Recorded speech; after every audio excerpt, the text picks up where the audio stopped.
Hi, everyone, and welcome to our special March webinar series in honor of International Women's Day and Women's History Month. My name is Miriam Zaidi, and I'm the Girls Action Communications Coordinator. In a couple of minutes, I will be passing the mic to Joanne Cave. We're very fortunate to have her with us today. For those of you who are returning, welcome back. For those of you who are new to our webinar series, I wanted to briefly introduce you to Girls Action Foundation before passing things along to Joanne. So very quickly, Girls Action Foundation is a national nonprofit that works to empower girls. We're based in Montreal, where we run local programs, and we work with some 250 partners across the country who run their own programs. We also provide leadership training, organize networking events, and do other things that connect girls and young women. In terms of impact, nationally, we reach about 60,000 girls and young women located in remote, marginalized, and urban communities, including the North. As I mentioned, this webinar is presented as part of our special March webinar series. In honor of International Women's Day and Women's History Month, every Thursday at noon, Girls Action will offer a webinar that addresses young women issues. The series is meant to inspire young women all across Canada. Joanne Cave is one of our presenters for this series. Just before introducing her, I'd like to walk you through the interactive side of today's webinar. You'll see on your screen a number of different information displays and panels that will be changing throughout the presentation. On the right-hand side of your screen, you'll see a panel, a window titled Q&A. Here's where you can ask questions and interact with myself and other participants. If you have a question or comment during the presentation, type it into the Q&A box, hit enter, and it will be recorded there. By default, the question will be visible to everyone. If you would prefer to submit your question privately, click on the down arrow at the bottom of the Q&A box and select my name, Miriam Zaidi, instead of all participants. The question will then come only to me. After Joanne speaks, we will be opening the Q&A period to answer all of your questions. As the moderator, I will be keeping track of everything that has been asked in the Q&A box and direct them to Joanne during this Q&A period. I also wanted to let you know that today's webinar is being recorded, including the question period. This will be posted online. I'll send everyone a link to the recording in a few days. With that covered, I'd like to introduce Joanne. Joanne Cave is a Canadian Rhodes Scholar pursuing her MPhil at Oxford University. She founded the Edmonton-based Young Women's Leadership Organization, Ophelia's Voice, and recently founded a Toronto-based network of young nonprofit leaders to discuss and strategize on sector-level issues, including funding reform, policy advocacy, and intergenerational succession planning. In addition, Joanne was named one of Alberta's 50 most influential people, a YWCA Edmonton Young Women of Distinction, and Global TV Edmonton's Women of Vision in 2009. Please wait a few seconds while I pass the mic to Joanne.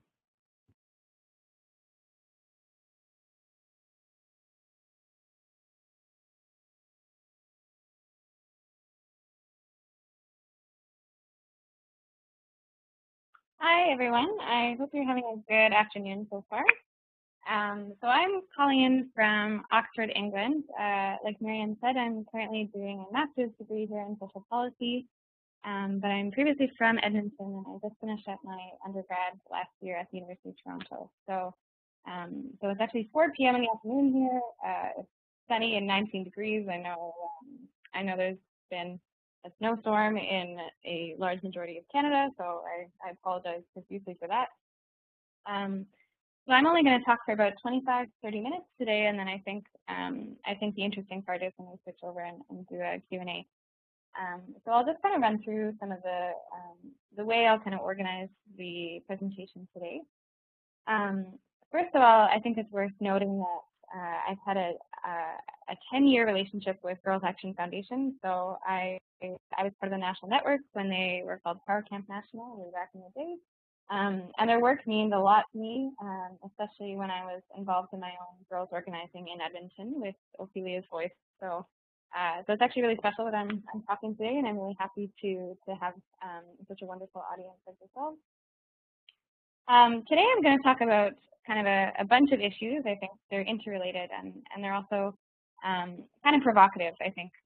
People have really strongly rooted opinions on the nonprofit sector and especially kind of the direction of our careers and thinking about the kind of growing youth unemployment rate and whatnot. So I'm interested, especially in the Q&A period, to hear your views, especially if there's comments that I make, I think that you think are worth further discussion. I'd really love to hear from you. So please feel free to engage.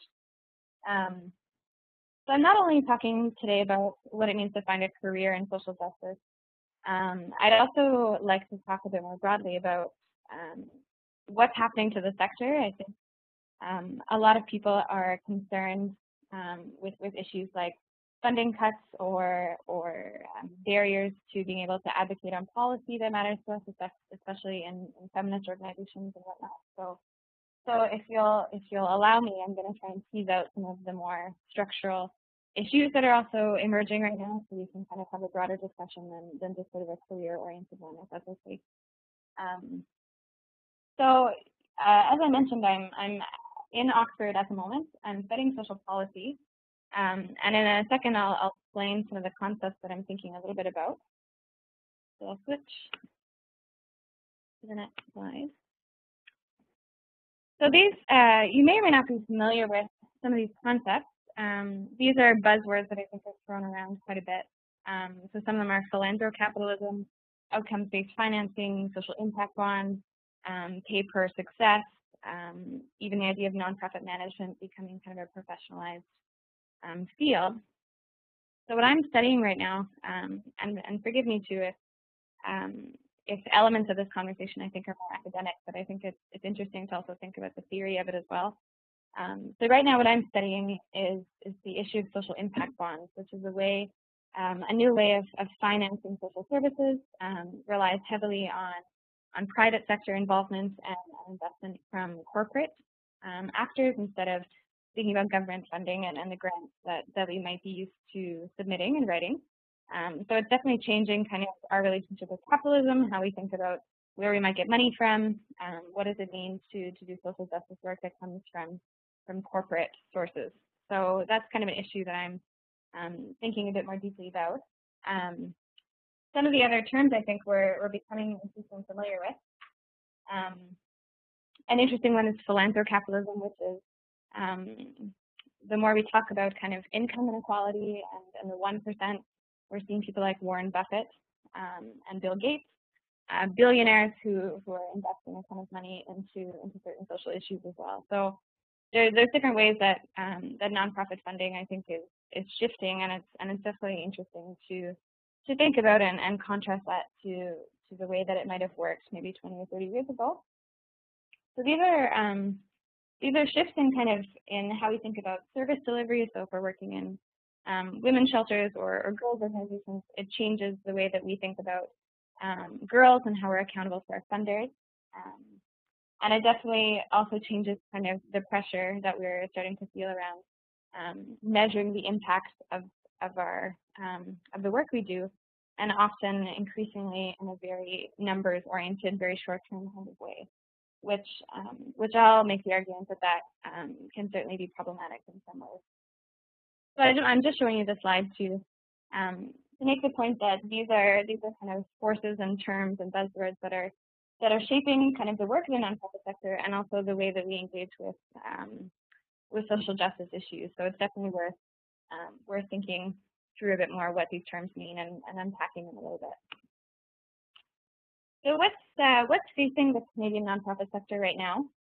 I'll just kind of briefly highlight some of the issues I think that we're looking at and I think most people can relate to.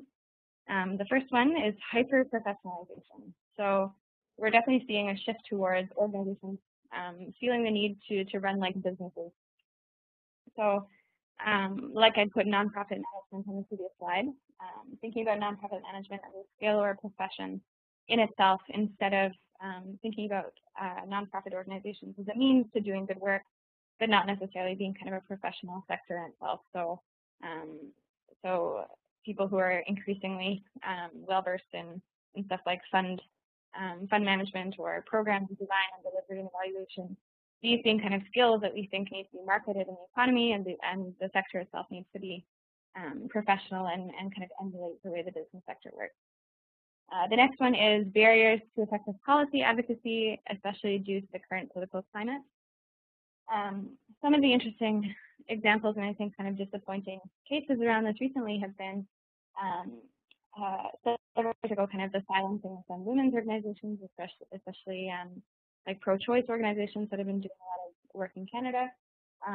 Issues around, if you're familiar with Tides Canada in Vancouver, and also some of the work of environmental organizations, and sometimes the government thinking about their charitable status as kind of a bargaining tool to either kind of control some of the more political activities that they might be engaged with. The next one is a mention of social innovation. So I said that it's a kind of a rampant and a misunderstood discourse about social innovation. So we kind of seem to have this obsession with whatever is innovative, I think, is worth considering, and that kind of tried and true ways of supporting people in our community aren't necessarily as valuable as the new and innovative approach. And I would kind of suggest that social innovation is a loaded term, and I think sometimes it is more hype than it does have substantial meaning. And so often social innovation is meant to be kind of a risky, thinking about risky or less tried and true approaches.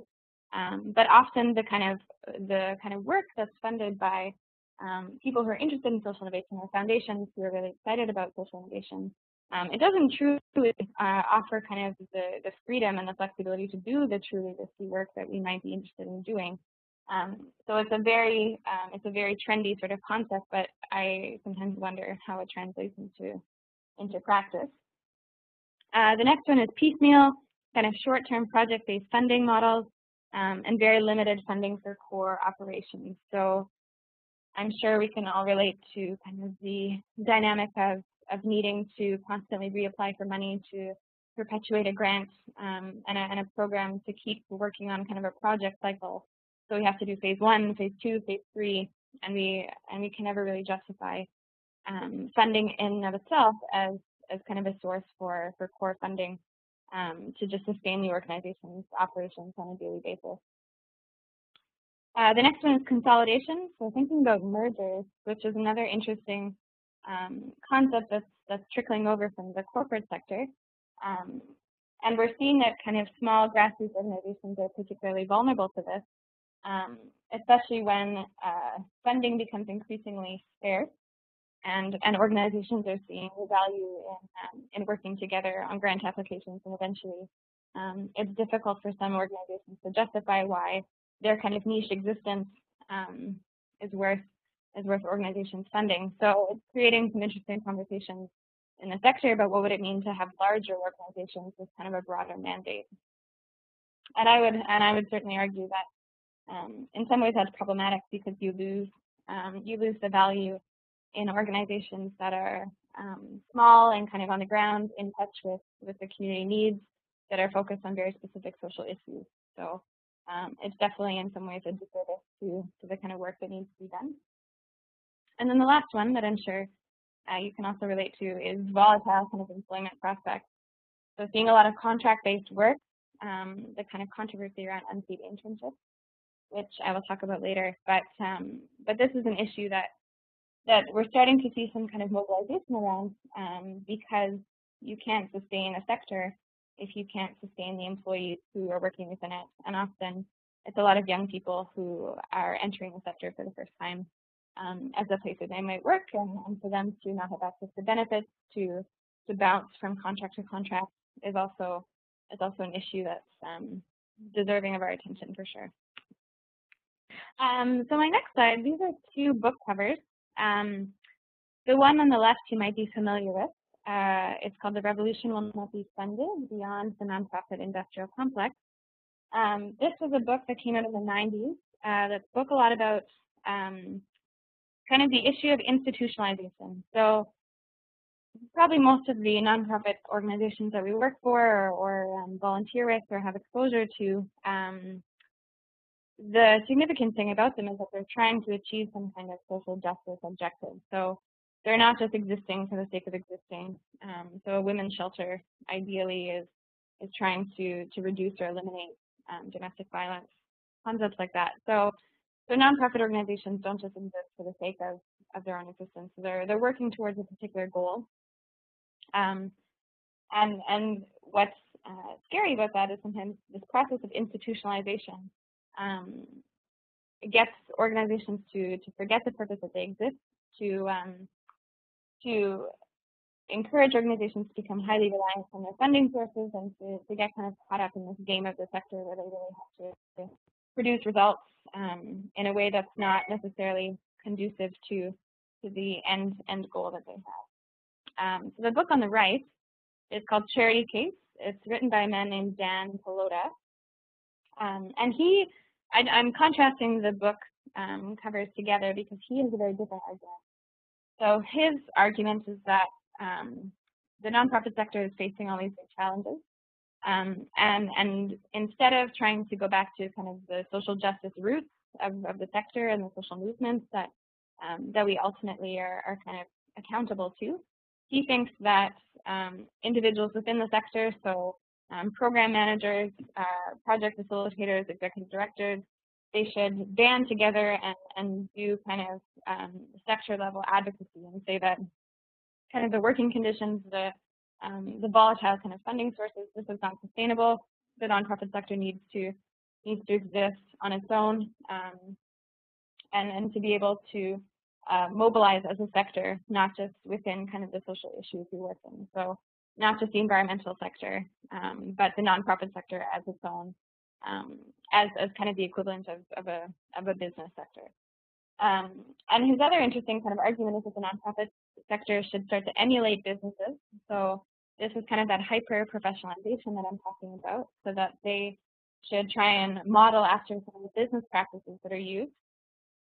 And his other really interesting argument is that CEO salaries or executive director salaries in the nonprofit sector, he thinks, should rival that of corporations. So he thinks that people who run nonprofits should be compensated appropriately to attract the kind of talent that he thinks they need to make the change that's necessary. So you can see there's two very different approaches.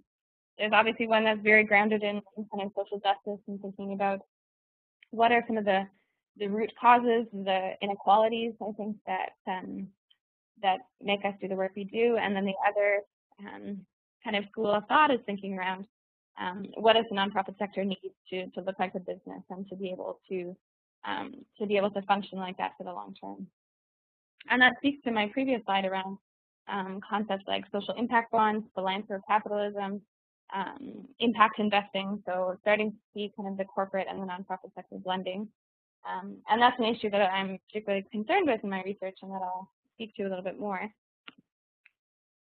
So this is a recent example of a Canadian organization that you might be familiar with. It's called Frontline Partners with Youth Network, and they're based in Toronto. And they are a network that was affiliated with Pride Canada, based in Vancouver, which is kind of a platform for largely unincorporated organizations or networks like FPIN. And the goal of FPIN was to organize frontline youth workers in Toronto to kind of convene around some key issues that they were seeing. So a rise in gun violence in Toronto, other issues that were kind of collective concern, and building a network of support and thinking about how to make sure that frontline youth workers could do their jobs effectively and for the long term to prevent burnout and that kind of thing. So the image, you might not be able to read the words very well, but it was an email that were kind of a news bulletin that FPIN sent out a few days ago. One that's like very humbling to read. I used to be on the steering committee of FPIN when I was in Toronto, so it's definitely kind of a heart-wrenching thing to read. But it's also kind of important evidence that shows us that the nonprofit sector is struggling for sure, and there's big issues that need to be addressed. So I'll just read out a few lines from this email. This was sent from the staff at FPIN to the members on kind of a list, and it was posted around a little bit. So some of the lines are that the organization was behaving out of fear, that they were acting in kind of a quest for money. It started to shape their activities and their outlook. They started to bend FPIN's kind of mission and goals to the search for money instead of thinking about kind of their long-term social justice objectives.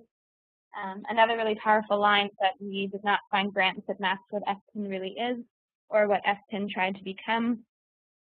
One of the most kind of profound lines, I think, in the email is, we are sorry we got caught up in the game of the sector.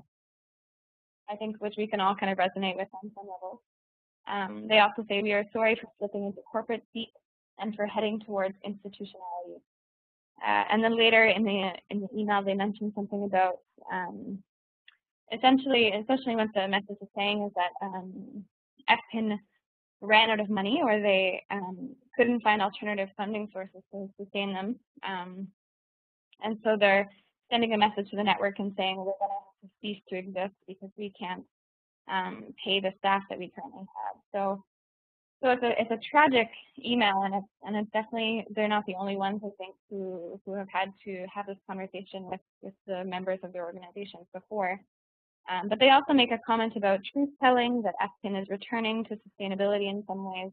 They had a very grassroots kind of beginning, and so they're thinking about new ways of making sure they can do the work they do without kind of the institutional structure of a traditional nonprofit organization. And I'll just kind of emphasize that many organizations are kind of vulnerable to situations like this, especially ones that are doing kind of riskier work around advocacy and thinking about political issues rather than just delivering services. So it's definitely kind of indicative of the climate that we're seeing, especially when organizations are faced with really tough choices like this.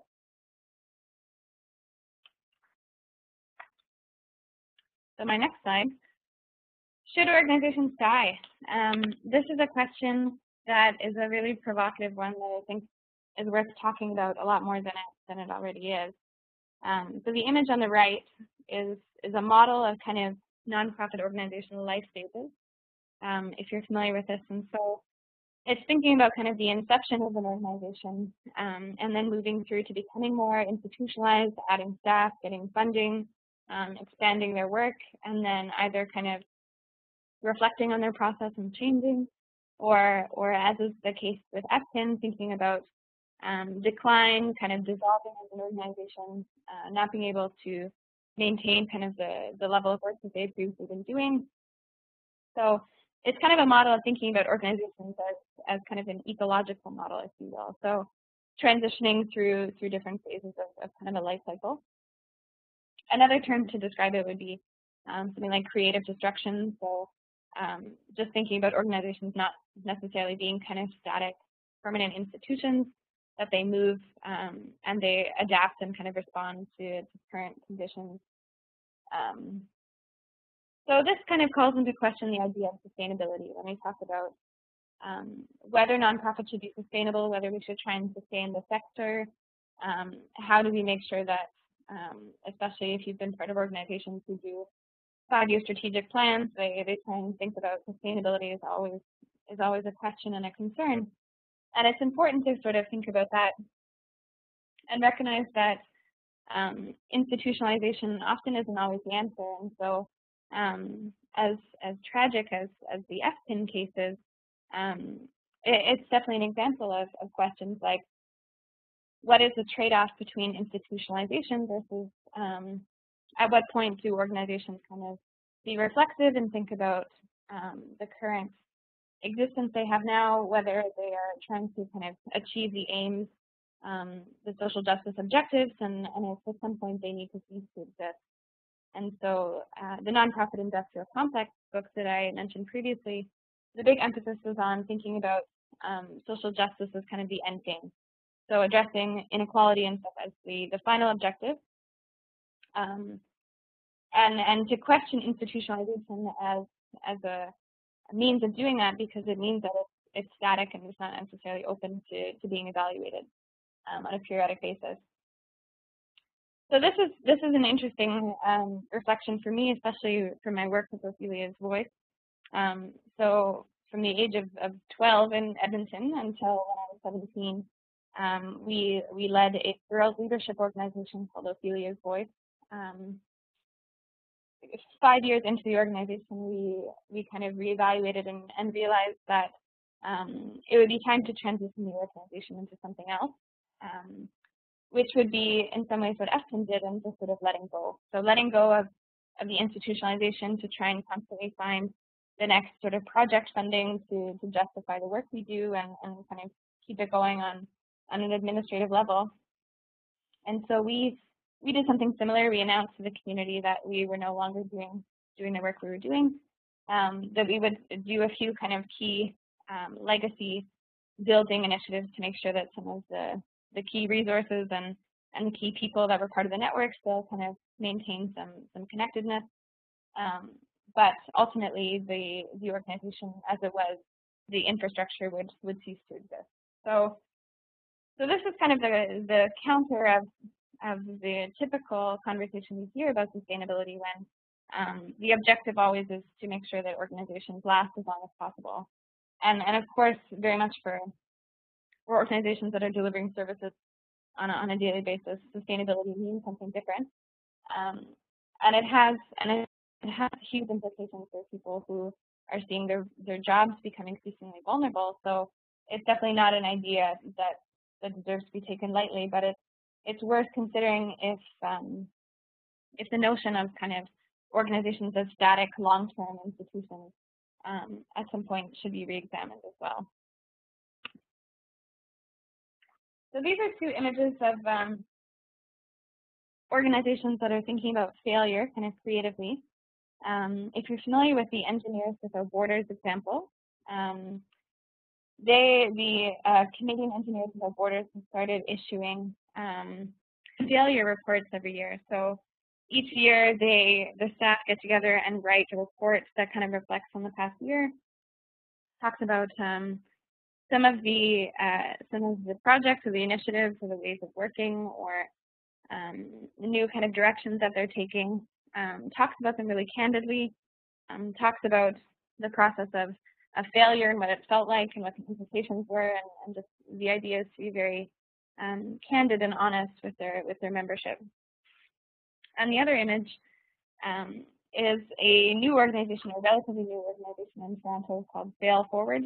And the idea is that they want organizations collectively to start being more candid about some of the failures that they might experience. So they're hosting a conference later this year, and their kind of premise is how to think about failure intelligently. So how do we kind of create the conditions that we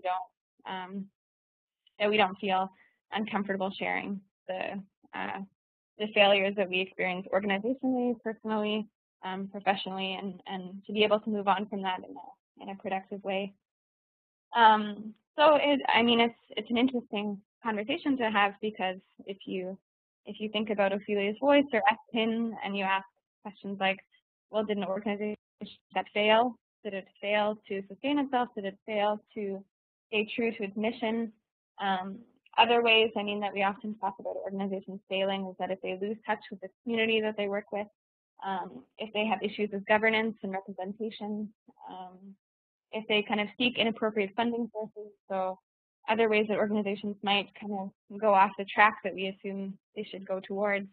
But these are kind of failures or organizational issues that we often are quite hesitant to speak about. So it's an interesting concept to start thinking about how do we speak about failure a bit more confidently and move forward from it.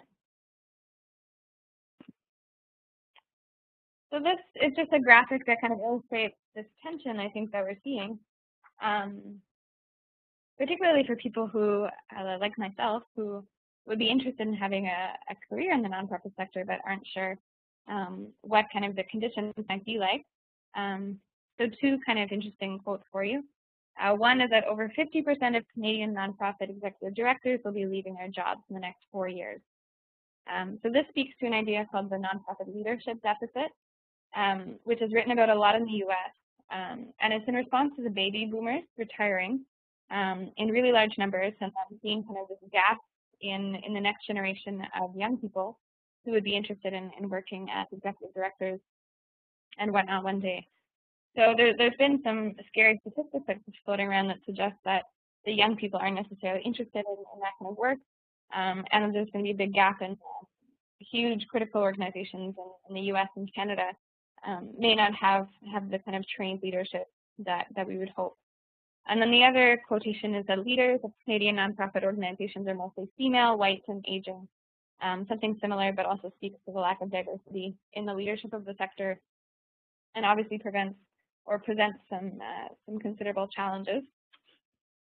So just to kind of tease out this tension here of, like I mentioned, the working conditions, sometimes the employment prospects aren't very ideal, but at the same time, young women's leadership in the sector and also the Canadian feminist movement is really desperately needed, and we're definitely at kind of a crossroads in making sure that the people who would be best prepared to serve in those roles, I think, are not supported in doing so, and often are concerned about if a choice like that would be a sustainable career choice for them. So it's definitely a complicated tension, I think, especially when we see sort of like a pyramid shape of a lot of young people who work in the nonprofit sector at an entry level, who facilitate programs, who do fund development or communications.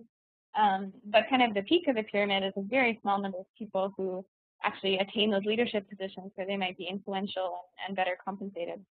And that's not necessarily a diverse group of people at the top of the pyramid. So it definitely speaks to the challenge of career transitions and thinking about leadership in organizations and being able to cultivate that in a way that is actually sustainable.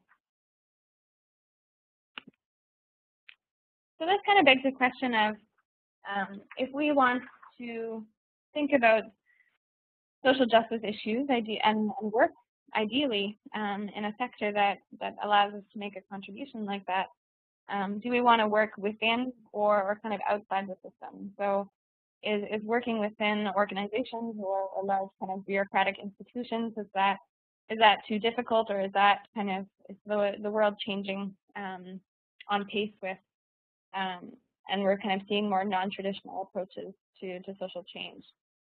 So the image on the left is just a clipping from the Toronto Star. There's an MPP from the NDP party, Joanne, who's doing some really interesting work right now on legislation for unpaid interns, which is a huge issue in the nonprofit sector when you, especially when young women or men or individuals are looking to transition into the sector and want experience, but organizations aren't prepared to pay them. And so I've been one of many people, I think, who volunteered our time with organizations to learn really important kind of job skills, but at the same time, not being compensated for our work is an enormous challenge, and often that's kind of thought to be the one of the gates to understanding how the nonprofit sector functions, but it's really inattainable and inaccessible for a lot of people.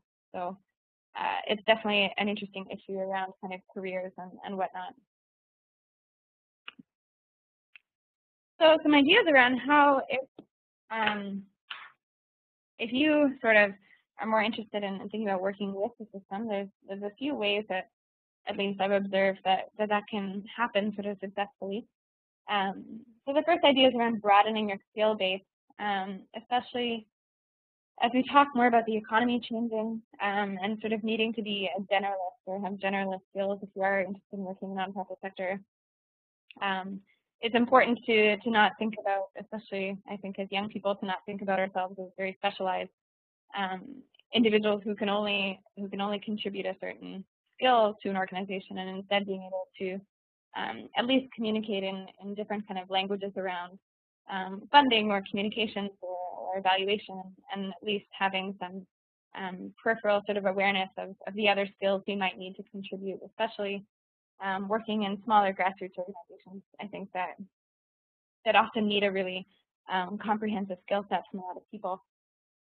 The next one is what it means to be an entrepreneur, which is kind of a new funny word, and a rabble-rouser. So working within government, working within foundations or legal clinics, these sort of mainstream institutions that I think people are often frustrated with, but can be very powerful ways to engage with systems of inequality, to try and make smaller impacts, I think, that can magnify throughout the system. So the word entrepreneur, if you're not familiar with it, is the opposite of entrepreneur. Entrepreneur would just mean working within a large kind of bureaucracy to affect change. So working somewhere like the public service, in a government institution, in a foundation, or really large, even in the corporate sector, being able to leverage sort of that scale of an institution and being able to do some really meaningful work within it. The next point is around social justice research, and considering academia as a really powerful position to think about influencing social justice issues. It's one that I'm kind of teasing out at the moment, so I'm not really sure if an academic career is for me or not, but there's a lot of interesting opportunities to think about research as a powerful social justice tool and a way of not necessarily being as vulnerable to constraints on political advocacy and whatnot. So being able to navigate that with a bit more freedom, I think, is powerful. And then my next point is around considering side gigs. So we might think that work within government or other institutions like that is a bit disempowering. And it's important, I think, to think about your own sort of career trajectory and the work you want to do. That might have to be in some ways external to what would pay the bills for you. And so I would be involved in, when I was in university at the University of Toronto, some of the side projects that we're doing were really interesting and political. At one point I was working with the Toronto Women's City Alliance, so thinking about engaging women in the municipal political system. And that was a really great outlet while I was still in school and felt very much kind of confined by an institution. So I think there's certainly ways to do what you love and to do things that fulfill you in a way that's external to the work that you might do or the kind of skills you might want to develop in your day job. The next point is around using media, social media and traditional media as a kind of a platform and also a tool to build credibility. And I think this point is undersold sometimes, or I think we're skeptical of what it means to sort of use that marketing language maybe to think about ourselves as people that need to be marketed, or ideas like identity capital, so needing to sell yourself and your messages and whatnot.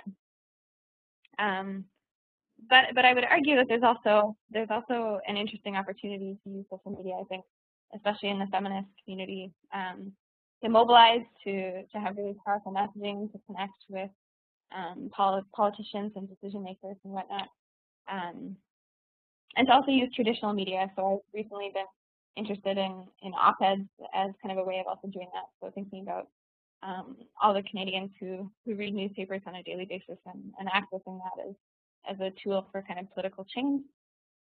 And then my last note is around partisan politics. And I think we're quick to write off political parties if we don't think that they completely align with our value system. But it can also be, if you're interested in working within the system, it can be an interesting venue to affect change on a level that is quite high level. So certainly worth considering. However, if you are interested in working outside of the system, Miriam mentioned that in Toronto I have been organizing some nonprofit professionals to do some advocacy work on kind of a sector level scope. And so it can be sort of exciting to work outside the system, to organize your peers and to think about creating conversations, especially provocative conversations that aren't necessarily bound by institutions or organizations that would otherwise be constrained.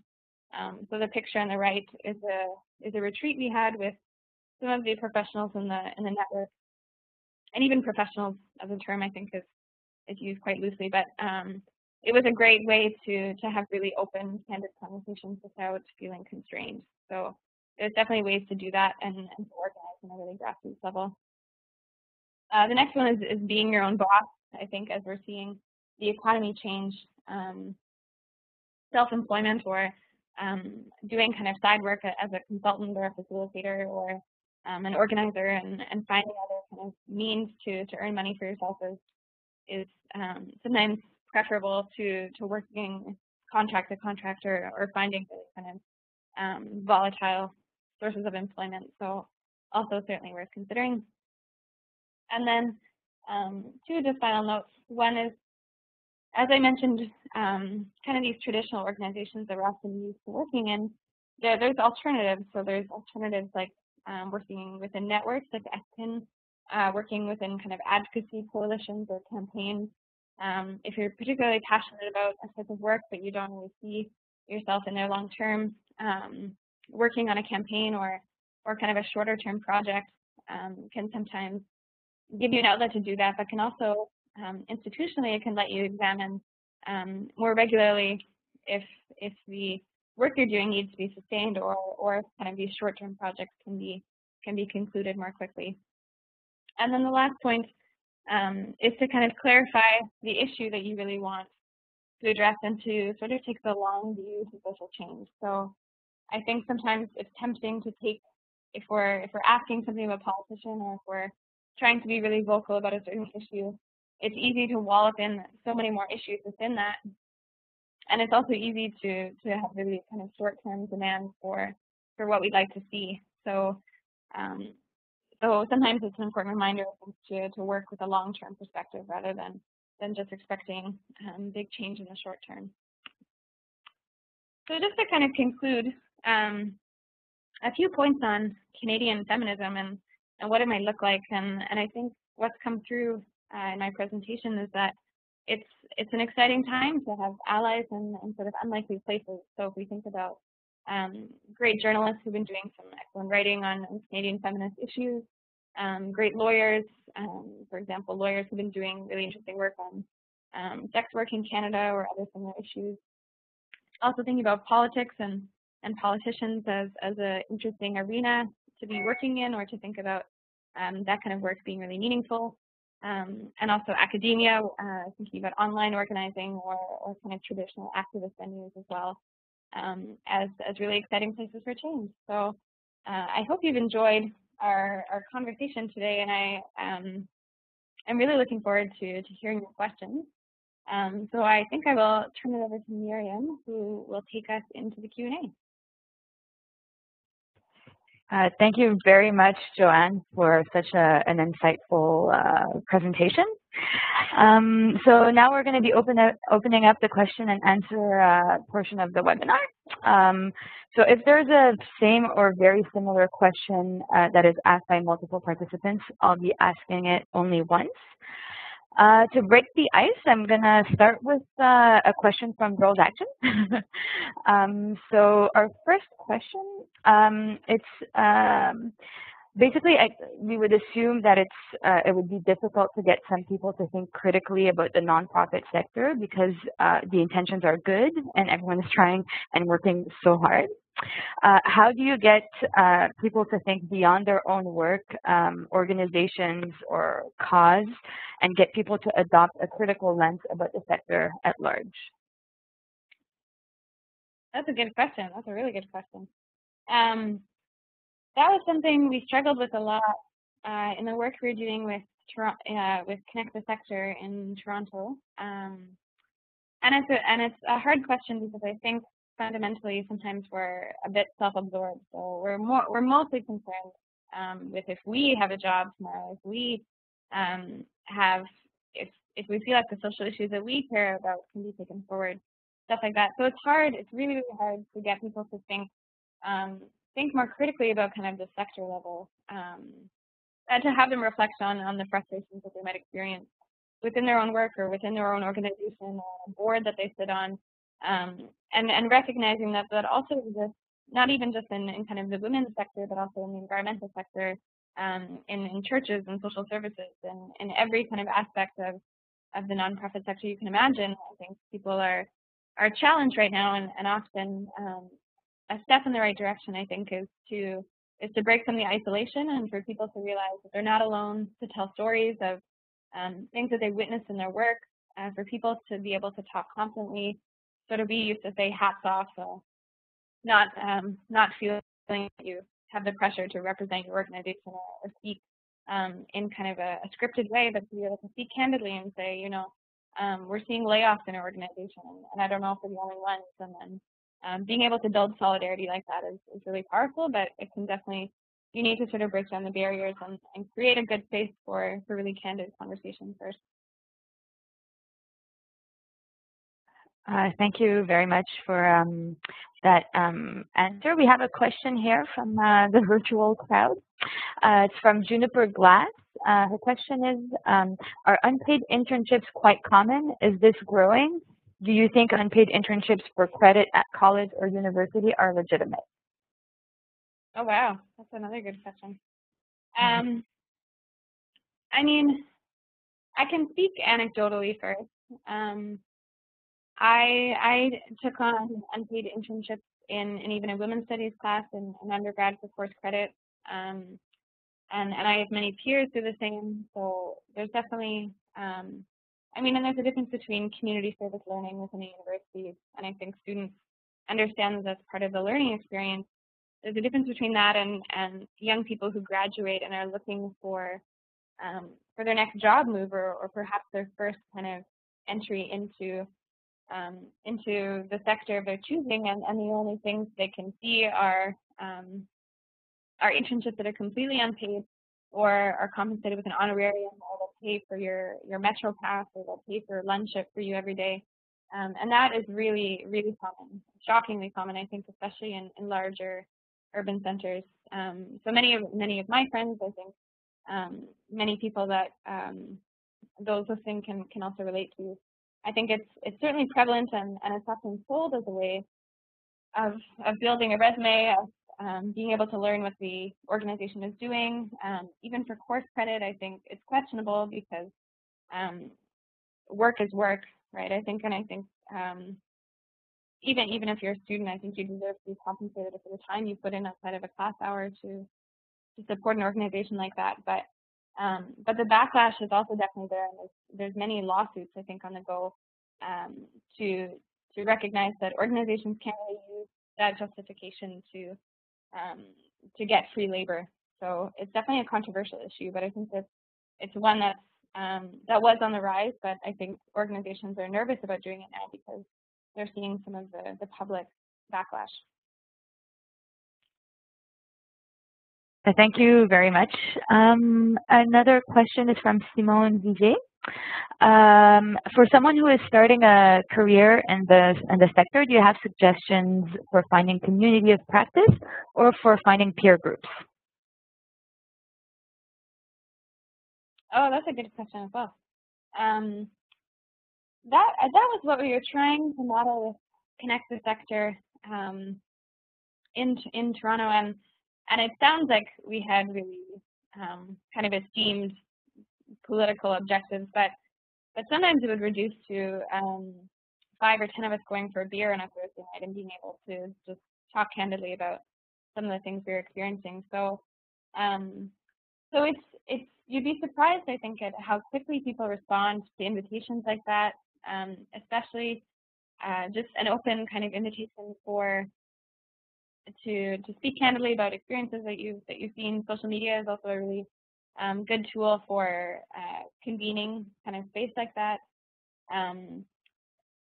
Our work was largely centered with the Ontario nonprofit network, and so we had access to space and stuff like that. But I know there's many equivalents in other cities and other jurisdictions, so they can be a good resource in terms of connecting you with someone who might be like-minded, or putting you in touch with someone who might have really good career advice. But I think my strongest suggestion is to try and convene something yourself, because you'd be surprised at the reception you'll get. Thanks a lot for your answer. We have another question from Juniper. Her question, can you tell us about a couple of young women you know who have taken unusual or innovative paths in working for social change? For example, not just getting a job at an established organization. Oh, that's a really good question. Yeah, I know a lot of young women at home, or young women who I went to university with, or even young women here that I've met in Oxford who are thinking about really kind of non-traditional places to do really impactful work. I know, I mean, for a lot of young people, especially when you're nervous about kind of the job prospects right now, it's easy to jump into those traditional institutions, but I've certainly met young women who have good friends who are thinking about kind of small businesses or thinking about theater and the arts as really great ways of finding kind of space to think about social change without kind of the institutional complexity like that. So, but it definitely kind of is definitely a fearful step to make, I think, and I'm really respectful of that because I think it takes a lot of courage and bravery to know your value system, I think, so intimately that you're confident that that kind of money and stability isn't necessarily the main motivator for you. So so there's definitely many stories, and especially young women or women I've met in Girls Action, I think, who have really broad and really creative interpretations of social change. So. Okay, thanks for your answer. We're going to move on to the last question by Bethany Jade. Her question is, it often feels like organizations are in competitive mode because we are all reaching into the same financial pot. How do you suggest moving beyond that to create a more sustainable sector all around? That's a really good question. It's funny too because what I'm studying right now, I'm very critical of what I kind of talked about, that social entrepreneurship movement, or ways that we hear the government tell organizations to be more self-sustainable. So so once they kind of feel that competitive pressure, I think the rhetoric becomes, well, now we have to figure out how we can sustain ourselves. We should maybe launch a social enterprise on the side. Maybe we're not doing things right. And it's hard to have an answer. I mean, it's hard to imagine an alternative to that.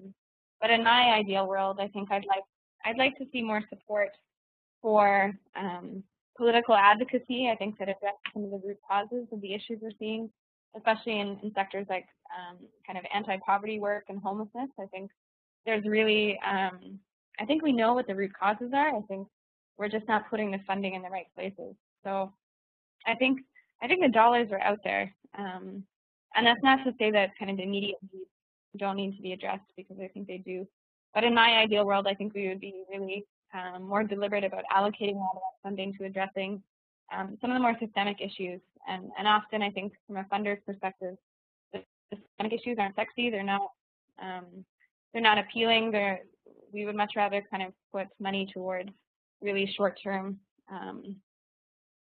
projects that we know will have kind of immediate returns on them, instead of taking the long view like I talked about. So so it's a hard question to answer, but I think that's part of the strategy that would help us get us there. But I definitely agree the situation right now is very competitive and very hostile in some ways, and not really conducive to being creative and imaginative and thinking about new ways of addressing issues that we've seen for a long time. Thank you for your answer. So I know I said that was the last question, but we have two more very good questions. So I'm going to ask both of them because there are some links. So the first one is from Deborah Silverman.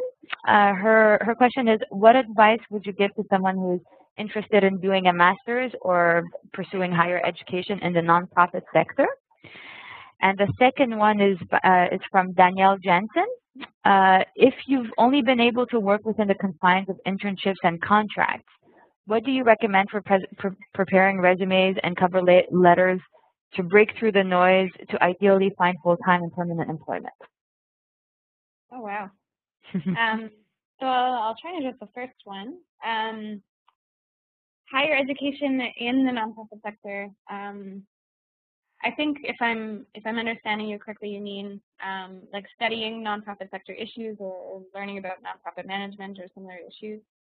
I think it's an interesting time economically also to be thinking about higher education. And I mean, it's funny because the advice I'm giving, I actually have another I haven't transitioned into full-time employment, like I've only ever been in school. So, but I think there's a huge gap in the kind of scholarship that needs to be there about what the nonprofit sector is, how it works, some of the major issues that we're looking at. So I think it's a growing field, and it's an important place, I think, to be doing further study. And it's one I think that not to always talk about kind of the language of employability, but I think it's an employable sort of conversation that needs to be having, and I think it's a question that people are thinking about. So I would encourage anyone, if you're interested in learning more about kind of the structural issues that I've been talking about, to find ways to get exposure to that academically, because it's a big issue, definitely. And then the second question around internships and contracts and trying to build a bit of a kind of a coherent resume is definitely tricky. I think the best way to make sort of a convincing case or to break into kind of longer term employment, I think, is to and I think this is a really cliche answer, so forgive me, but using those shorter term contracts, I think, to make connections with people or mentors in those organizations, I think, who can help you identify the next step. I don't think the kind of story or the resume that you're building, coherence doesn't just kind of have to come within how the timeline looks. I think you can also show coherence in the issue that you're working on, the skills that you've built, especially if you've also followed other things through in a longer term. So if you've been involved in an organization for longer than maybe you have had kind of stable employment or something, you can also speak to that as a way of showing continuity. But it's an unfortunate way that our economy is working around, needing to constantly be more and more competitive to kind of seek the most kind of basic full-time jobs that our parents and previous generations could access quite easily. So I would also encourage people to think or to find ways to research or engage more with issues around the economy and labor issues and what's happening right now, because I think it's unfair, and I think it shouldn't be a burden on our generation to have to justify full-time employment being kind of a basic entitlement. So I definitely feel you, and I think it's a really important question. Thank you very much, Joanne. So that's all the time we have for questions today. For those who weren't able to have their questions answered during this period, I apologize for the time constraints, and we thank everyone for their interest in this topic. For those of you who would like to share this webinar with others, a link to the full presentation and question period will be available online in the next few days. I will be sending you a link on where to find it by email. If you want to know more on today's topic, check out our resource center on our website. You'll find deans, guides, different manuals on this topic. We would also like to ask for your feedback on today's presentation. So when you leave this webinar, a pop-up window will appear with a very short survey. We'd really appreciate you taking the time to fill it out. This is a way to help us continue to improve the webinar experience for all participants. As I mentioned earlier today, this webinar is part of our special Women's History Month webinar series. Today's webinar was the second one in the March webinar series. So please visit the webpage www.girlsactionfoundation.ca/webinars to find out more about the following webinars. I also invite you to contact me if you have any questions, Miriam@girlsactionfoundation.ca. Again, thank you for attending, and thank you, Joanne, and thank you, everyone, and have a great day.